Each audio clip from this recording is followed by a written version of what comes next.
दोस्तों, जय हिंद जय भारत। मैं मदन लाल आज़ाद, संस्थापक संयोजक ठगी पीड़ित जमाकर्ता परिवार और all India bike board taxi union, आज दिनांक 23 अगस्त 2024 को आपके समक्ष प्रस्तुत हूँ राजधानी दिल्ली से। कुछ बड़ी खबरें, खास बातें आप सबको बताने के लिए। जैसा कि मैं हमेशा आप सबसे अनुरोध करता हूँ और आप सब उस अनुरोध पर अमल करते हैं, उसी तरह से मैं आज आपसे पुनः अनुरोध करूंगा और उम्मीद करूंगा कि आज ज़्यादा अमल करेंगे मेरी बातों पर। तमाम साथी मेरे इस वीडियो संदेश को पूरा सुनेंगे, ज़्यादा से ज़्यादा इसको शेयर करेंगे, लाइक करेंगे, कमेंट करेंगे, और जिन साथियों ने अभी तक हमारे YouTube चैनल को सब्सक्राइब नहीं किया है वो इसे सब्सक्राइब ज़रूर कर लेंगे, ताकि हम जल्दी से जल्दी आपकी बात को सरकार तक पहुंचा सकें, सिस्टम तक पहुंचा सकें, और आपकी ताकत से, आपके बल से इस बेईमान सिस्टम को झुकाकर आप सबका भुगतान करवा सकें। तो साथियों, जैसा कि आप सबको पता है, मैं हमेशा बताता रहता हूं कि हमारी लड़ाई उस अनियमित जमा योजनाएं पाबंदी अधिनियम 2019 को देश भर में क्रियान्वित करवाने की है, जिसे हमारी पार्लियामेंट ने, हमारी सरकार ने सर्वसम्मति से बनाकर देश में लागू किया है। और वो कानून अंग्रेजी में the banning of unregulated deposit schemes act 2019 के नाम से जाना जाता है। और इस कानून में देश के हर ठगी पीड़ित को उसकी जमा राशि का 2 से 3 गुना भुगतान करने का वचन सरकार ने दिया है। और ये भी कहा है कि 180 दिन में आवेदन लेने के बाद आपकी जमा राशि का भुगतान सरकार 2 से 3 गुना कर देगी, भले ही आप किसी भी कंपनी या क्रेडिट कोऑपरेटिव सोसाइटी, फर्म, निधि, एसएचजी, एनबीएफसी, कॉरपोरेशन, बैंक वगैरह के निवेशक या जमा करता हूँ। इसमें कहीं भी ऐसा नहीं लिखा है कि ये इस कंपनी के लोगों पर लागू होगा, इस कंपनी के पर लागू नहीं होगा। ये किसी भी ठगी पीड़ित के कल्याण के लिए, उसके जमा धन की वापसी के लिए बनाया गया वो कानून है, जिसे पार्लियामेंट ने सर्वसम्मति से बनाया था। और पार्लियामेंट का मतलब केवल सरकार या भारतीय जनता पार्टी नहीं है। पार्लियामेंट का मतलब कांग्रेस भी है, सपा भी है, बसपा भी है, टीएमसी भी है, शिवसेना भी है, आरजेडी भी है, जेडीयू भी है, और जितनी भी पार्टी सरकार में उस वक्त रही थी 2019 में, अकाली दल वगैरह, जो पार्लियामेंट में जिनके सदस्य थे, उन सभी ने इसको सर्वसम्मति से बनाकर देश के 42 करोड़ से ज़्यादा नागरिकों को, जो ठगी पीड़ित थे, उनको भुगतान की गारंटी का अधिकार दिया था। और सरकार ने इस कानून को क्रांतिकारी कानून बताया था कि अब किसी का पैसा नहीं डूबेगा, ना उन्हें सेबी या सीआरसी या एनसीएलटी या किसी लिक्विडेटर के पास भटकना पड़ेगा, चूँकि multi state credit cooperative society act, RBI act, SEBI act और जितने भी एक्ट हैं ठगी मामलों को लेकर, कंपनी एक्ट वगैरह, और वो क्या है ये चिट फंड अधिनियम 1982 और इनामी चिट और धन परिचालन स्कीम पाबंदी अधिनियम 1978, इन सब को इस कानून के अंतर्गत लाया गया था, ताकि एक ही स्थान पर आप सब अपने भुगतान के दावे कर सकें अपने ज़िले में ही, और वहीं से आपका भुगतान हो सके। लेकिन साथियों, सरकार की नीयत खराब हो गई और उसने इस कानून को देश भर में 5 साल बाद भी क्रियान्वित नहीं होने दिया। इसमें बार बार अड़ंगा, कभी अधिकारियों द्वारा, तो कभी राज्य सरकार द्वारा, तो कभी केंद्र सरकार द्वारा डाला गया, और परिणामतः हम आज भी दुख भोग रहे हैं। कानून का क्रियान्वयन नहीं हुआ, किसी का भुगतान भी नहीं हुआ। जब क्रियान्वयन नहीं हुआ तो सरकार के माध्यम से, वो अलग बात है, हमने किसी को लीगल नोटिस भेज दिया, किसी के खिलाफ मुकदमा दर्ज करा दिया इस एक्ट के तहत, तो उस कंपनी ने या सोसाइटी ने डर की वजह से पीड़ितों का भुगतान कर दिया, वो एक अपवाद है, अलग स्थिति है। कानून ये कह रहा था कि सरकार इस कानून के अंतर्गत आवेदन लेकर के सरकार भुगतान करेगी। सरकार ने किसी एक भी व्यक्ति का भुगतान नहीं किया। बहुत से राज्यों में आज भी आवेदन तक नहीं लिए जाते। कुछ राज्यों में आवेदन लिए जा रहे हैं और उसमें भी सरकार का कोई योगदान नहीं है। वो योगदान भी पूरी तरह से हमारे संगठन ठगी पीड़ित जमाकर्ता परिवार का है कि हमने 25 अगस्त 2022 से देश भर में मिशन भुगतान भारत यात्रा कार्यक्रम आरंभ किया। इस कानून को जगह जगह पहुंचाया, बताया, अधिकारियों से लड़े भिड़े, अनुनय किया, अनुरोध किया, विनय की और उन्हें इस कानून के विषय में बताया तो उन्होंने अपने अपने क्षेत्रों में भुगतान पटलों की स्थापना करके पीड़ितों के भुगतान के आवेदन लेने आरंभ किए, जिससे कुछ एजेंट साथियों को राहत मिली। तो बहुत सारे निवेशकों के मन में ये भरोसा पैदा हुआ कि अब उनका पैसा मिल जाएगा जब सरकार ने आवेदन लेने शुरू कर दिए हैं तो। लेकिन साथियों, सरकार निवेशकों के और एजेंट साथियों के इस भरोसे पर खरी नहीं उतरी और सरकार ने फिर देश के साथ गद्दारी करते हुए इस कानून को कूड़ेदान में फेंक दिया और आपका भुगतान नहीं किया। सरकार के इस खोटे कर्म, घटिया कृत्य की वजह से हमारे मन में भी सरकार के प्रति क्षोभ उत्पन्न हुआ, क्रोध आया और हमने संकल्प लिया कि अब हम इस सरकार को, इस पूरे बेईमान सिस्टम को जमींदोज कर देंगे, उखाड़ फेंकेंगे, क्योंकि उसने एक सार्वभौमिक कानून की अनुपालना नहीं की है, उस कानून का उल्लंघन किया है। आवेदन लेने के बाद भी लोगों का भुगतान नहीं किया, जो सरकार का अक्षम्य अपराध है। और यदि उसको हमने इस अक्षम्य अपराध के लिए क्षमा कर दिया तो आने वाला भविष्य और ये देश हमको भी दोषी ठहराएगा, कलंकित करेगा हमारे जीवन को भी और हमें भी माफ़ नहीं कर सकेगा। इस वजह से हमने सरकार में बैठे बेईमान लोगों को दंडित करने के लिए, इस कानून की अनुपालना के लिए, आप सबका भुगतान कराने के लिए और एजेंट साथियों को निर्दोष एजेंट साथियों को सुरक्षा, सम्मान, पुनर्वास और रोजगार का अधिकार दिलाने के लिए आने वाली 1 सितंबर दिन रविवार 2024 सुबह 10 बजे से पूरे देश में राष्ट्रव्यापी अनिश्चितकालीन असहयोग आंदोलन आरंभ करने का निर्णय लिया है, जिसमें आप सबकी उपस्थिति साथियों प्रार्थनीय है। थोड़ी देर बाद करूँगा कॉल, अभी वीडियो बना रहा हूँ। तो आप सबको आना है साथियों। और जैसा कि मैं बता चुका हूँ आपको, हमारी 3 ही मुख्य मांगें हैं। ये आज जो पोस्टर हमारा निकला है, बैनर, ये राजसमंद से है और यही पूरे देश में चलना है। देश भर में तमाम साथी इसी बैनर को लगाएंगे। इसमें सबसे ऊपर भुगतान करो या सत्ता छोड़ो, ठग बेईमानों भारत छोड़ो। 1 सितंबर 2024 सुबह 10 बजे से संपूर्ण भारतवर्ष के प्रत्येक कलेक्टर, तहसील, राजभवन, विधानसभा, सचिवालय, संसद भवन और राजनेताओं के आवास पर अनिश्चितकालीन असहयोग आंदोलन सत्याग्रह की मांग। 3 मांगे हैं साथियों, तीनों मैं बता देता हूं, वैसे तो बता दिए आपको, पुनः दोहरा देता हूं ताकि आपके दिल दिमाग में बैठ जाएं। पहली मांग है भुगतान की गारंटी के अधिकार कानून, अनियमित जमा योजनाएं पाबंदी अधिनियम 2019 के तहत प्रत्येक ठगी पीड़ित निवेशक की जमा राशि का 2 से 3 गुना भुगतान करो। दूसरी मांग है निर्दोष एजेंट्स को सुरक्षा, सम्मान, रोजगार और पुनर्वास का अधिकार दो।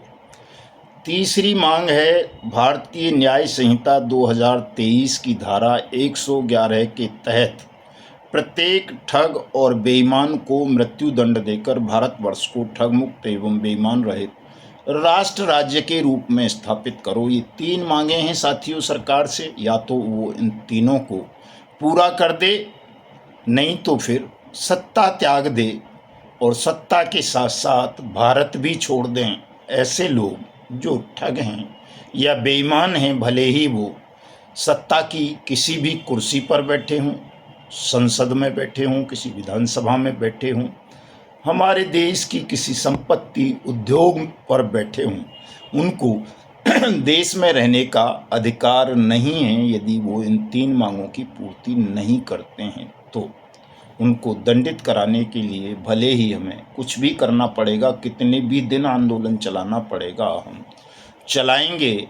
और इस बात को हमने एक कविता के माध्यम से भी कहा है, आपको भी सुना देता हूँ साथियों, इसको भी आप सब कंठस्थ कर लेंगे ताकि प्रभात फेरियां निकालते वक्त आप ये गा सको, कह सको, देश को जगा सको, बता सको कि हमारा आंदोलन आखिर है क्या। जो बचा रहा बेईमानों को वो काला कानून मिटाना है। जनता से जो ऊंची कुर्सी उसे जमीन दोज करवाना है। लोकतंत्र का असली मतलब नौकर को समझाना है और गिद्ध घुसे जो सदनों में उन सबको मार भगाना है। बट्स एक्ट और सत्याग्रह से सबका भुगतान कराना है। भारतीय न्याय संहिता 2023 द्वारा ठग बेईमानों को फांसी पर लटकाना है। बेईमान व्यवस्था ठग साम्राज्य को मिट्टी में हमें मिलाना है। ठग मुक्त बेईमान रहित भारत राष्ट्र राज्य बनाना है। साथियों, जब इसकी आप व्याख्या करोगे तो बहुत लंबी व्याख्या हो जाएगी, लेकिन ये ज़रूर हैं, ये चीज़ें, ये काम करना प्रत्येक देशभक्त के लिए अनिवार्य है, ज़रूरी है। अगर हम ऐसा नहीं कर सके तो हिंदुस्तान को हम ठगों के, बेईमानों के खूनी पंजों से आज़ादी नहीं दिला सकेंगे, क्योंकि आज हिंदुस्तान ठगों के खूनी पंजों में फंसकर रक्त रंजित हो रहा है। 42 करोड़ से ज़्यादा परिवार ठगी का शिकार बन चुके हैं। तो साइबर फ्रॉड इतना चल गया है कि रोज़ाना कोई ना कोई IAS, IPS, जज, कलेक्टर, तहसीलदार, इंजीनियर, डॉक्टर, विधायक, सांसद, मंत्री तक ठगी का शिकार बन रहे हैं। तो अब हम समझ सकते हैं कि क्रांति का समय आ गया है। चूँकि क्रांति जब आती है उसका एक संकेत होता है कि जब किसी समस्या से समाज का, राष्ट्र का हर तबका प्रभावित होने लगे, पीड़ित होने लगे, तो समझिए वो क्रांति के संकेत हैं, व्यवस्था परिवर्तन के संकेत हैं। कई साथियों को लगता है कि हम केवल मोदी सरकार के खिलाफ लड़ रहे हैं। ऐसा नहीं है साथियों। कई साथी कहते हैं कि साहब जब तक मोदी सरकार है तब तक भुगतान नहीं होगा। हमारी लड़ाई केवल मोदी सरकार से नहीं है, हमारी लड़ाई प्रत्येक उस व्यक्ति से है जो संसद में बैठा हुआ है, विधानसभा में बैठा हुआ है, किसी राज्य की सरकार में बैठा हुआ है, केंद्र की सरकार में बैठा हुआ है, और वो बट्स एक्ट 2019 की अनुपालना के लिए अपने कर्तव्य का निर्वहन नहीं कर रहा। तो भले ही वो किसी भी दल का हो, किसी भी पद पर हो, वो हमारा राष्ट्र का शत्रु है। और ऐसे शत्रुओं को दंडित करना, उखाड़ फेंकना, हिंदुस्तान छोड़ने के लिए विवश कर देना, ये हम सब का राष्ट्र धर्म है, देशभक्ति का कर्तव्य है साथियों। इसलिए तमाम लोग अपनी राष्ट्रभक्ति का परिचय देते हुए 1 सितंबर से इस अभियान में जुट जाएंगे। और मैं आपको गारंटी देता हूं कि अगर आपने 1% ठगी पीड़ितों को और एजेंट साथियों को भी 1 सितंबर 2024 को सड़कों पर उतार दिया, बैनर्स के साथ, पोस्टर्स के साथ, तो निश्चित रूप से उसी दिन आप सबका भुगतान हो जाएगा, या फिर देश में क्रांति हो जाएगी, व्यवस्था परिवर्तन हो जाएगा। और नई वाली व्यवस्था जो हम हिंदुस्तान को देंगे वो सबसे पहले आपकी इन तीनों मांगों को पूरा करेगी। तमाम ठगी पीड़ितों का भुगतान उनकी जमा राशि का 2 से 3 गुना होगा। 180 दिन में नहीं, 18 घंटे में होगा। देश के प्रत्येक उस निर्दोष एजेंट को, जिसका रोजगार, जिसके जीवन का अधिकार इन ठग कंपनी, ठग क्रेडिट कोऑपरेटिव सोसाइटी की वजह से निवेशकों ने, पुलिस ने, सरकार ने छीन लिया है, उन सबको सुरक्षा, सम्मान, रोजगार और पुनर्वास का अधिकार दिया जाएगा और हिंदुस्तान को ठगमुक्त बेईमान रहित राष्ट्र राज्य के रूप में स्थापित करने के लिए हम प्रत्येक उस व्यक्ति को दंडित करेंगे जिसने भी बट्स एक्ट की अवहेलना की होगी या जो भी ठगों को और बेईमानों को बचाने के लिए अपने पद, अपने रुतबे का दुरुपयोग करने का अपराधी पाया जाएगा या इस मामले में उसने ठगी पीड़ितों को न्याय दिलाने के मामले में कोई लापरवाही बरती होगी। तो ये 3 काम निश्चित रूप से साथियों हम कर देंगे। ज़रूरत केवल आपको घरों से बाहर निकलने की है। तो 1 सितंबर 2024 को तमाम साथी ज़बरदस्त तरीके से घरों से बाहर निकलेंगे और इस आयोजन की तैयारियों में पूरा देश इस वक्त जुड़ा हुआ है। इसी बीच एक और बड़ी खबर आ गई है, वो बांग्लादेश की भगोड़ी प्रधानमंत्री शेख हसीना का पासपोर्ट बांग्लादेश की नई सरकार ने रद्द कर दिया है और अब ये हमारा जो चोर प्रधानमंत्री उसको संरक्षण दे रहा था, एक भगोड़ी बेईमान ठगनी प्रधानमंत्री को, पड़ोसी देश की को देश के हितों पर कुठारघात करते हुए उसे अब इसको बांग्लादेश सरकार को, पुलिस को सौंपना करना पड़ेगा, चूँकि बांग्लादेश के साथ हमारी बतौर देश प्रत्यर्पण संधि है और निश्चित रूप से इस ठगनी को वहाँ की मोहम्मद यूनुस सरकार फांसी पर लटकाएगी, जैसे सद्दाम हुसैन को लटकाया था इराक की सरकार ने। तो शुरुआत हो जाएगी एक ठग बेईमान शासकों को भी वहाँ से फांसी देने की। हमारे यहाँ भी कानून तो इन्होंने खुद ही बना दिया है, नरेंद्र मोदी और अमित शाह ने, भारतीय न्याय संहिता 2023, जिसमें ठगों को फांसी देने का प्रावधान कर दिया है, ठग बेईमानों को। तो बहुत अच्छी बात है, इसका उपयोग जल्दी ही हम लोग भी करेंगे। हमारे अलवर के जिला अध्यक्ष राजेंद्र सैन साहब ने आज मीटिंग की थी कंपनी बाग में। ज़बरदस्त तैयारियां चल रही हैं अलवर में। दूसरे हमारे जो साथी हैं जांजगीर छत्तीसगढ़ के, उन्होंने आज मीटिंग की है, उन्होंने भी पोस्टर जारी कर दिया है। तीसरे ये साथियों हमारे साथी हैं, क्या बोलते हैं अपना, मिर्ज़ापुर से हाथी वाले शुक्ला जी हमारे, उन्होंने भी लेटर दे दिया है डीएम को 1 सितंबर के लिए।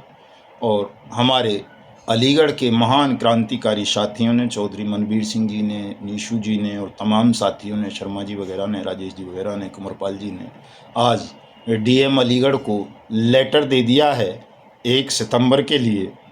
हमारे मथुरा वाले लक्ष्मण सिंह सैनी साहब ने भी दे दिया है।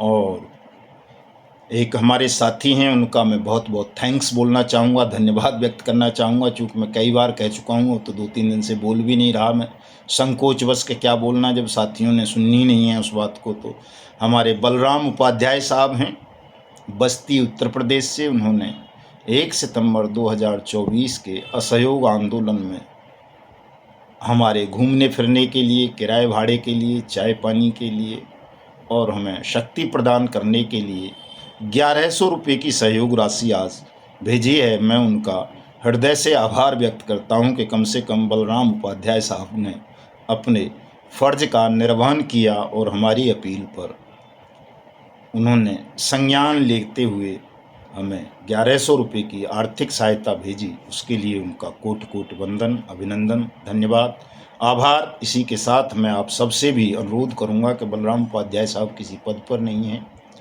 वो हमारे खाली मेंबर हैं, साधारण से एक्टिव साथी हैं।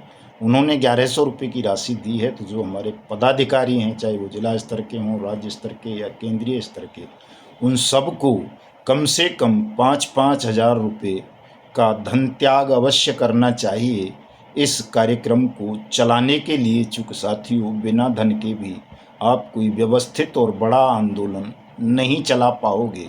हमारे राजस्थान के प्रदेश अध्यक्ष और इस कार्यक्रम के पूरे के सह संयोजक MP शर्मा साहब ने भी एक अपील बना कर के तमाम साथियों को डाली थी, तमाम ग्रुप्स में लेकर।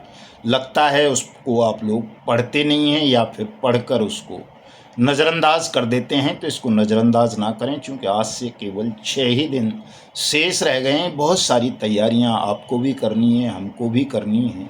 और बिना अर्थ के तो आप जानते हैं, भीष्म और द्रोणाचार्य और कर्ण और कृपाचार्य जैसे महारथी जिन पे पशुपात था और पता नहीं क्या क्या दुनिया भर के अड़गम झड़गम थे, वो भी एक मामूली से ठग, छल कपटी शकुनी और उसके भांजे दुर्योधन की गुलामी करने को विवश हो गए थे। उसी की तरफ से लड़े थे। यदि वो आर्थिक रूप से संपन्न होते तो वो ऐसा अक्षम्य अपराध कभी नहीं करते कि अधर्म के साथ हो जाते, धर्म से युद्ध करते। तो साथियों, ये धर्म युद्ध है, इसमें धन का त्याग भी आप सब अवश्य करें।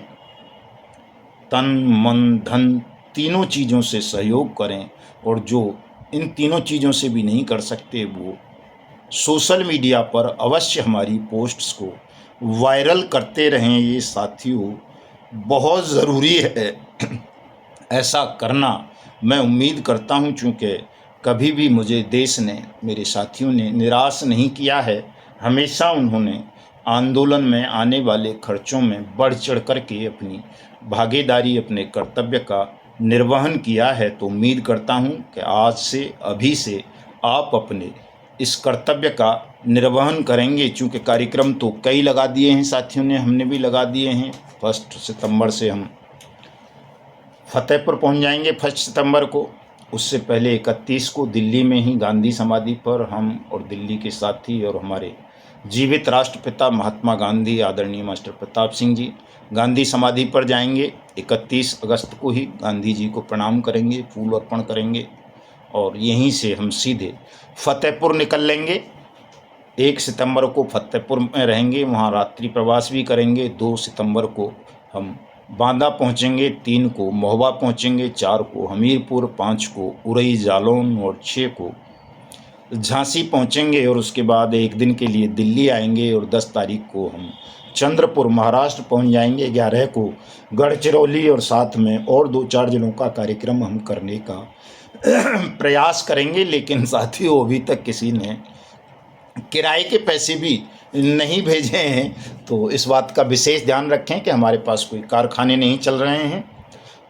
आपके खर्चे से ही आपके लिए ये लड़ाई लड़ी जाएगी। तो तमाम साथी आर्थिक सहयोग ज़रूर करें, उसके लिए नंबर नोट कर लें। कोई साथी वैसे भी जो हमारे आंदोलन से सहमत हैं, सहमति व्यक्त करते हैं और उन्हें लगता है कि हमें भी इसमें आर्थिक सहयोग करना चाहिए, भले ही 1 रुपये का, तो वो लोग फ़ोन पे, गूगल पे या UPI के माध्यम से हमें आर्थिक सहयोग कर सकते हैं। नंबर नोट कर लें, 9560479048। मैं डिस्क्रिप्शन में भी दूंगा इस नंबर को।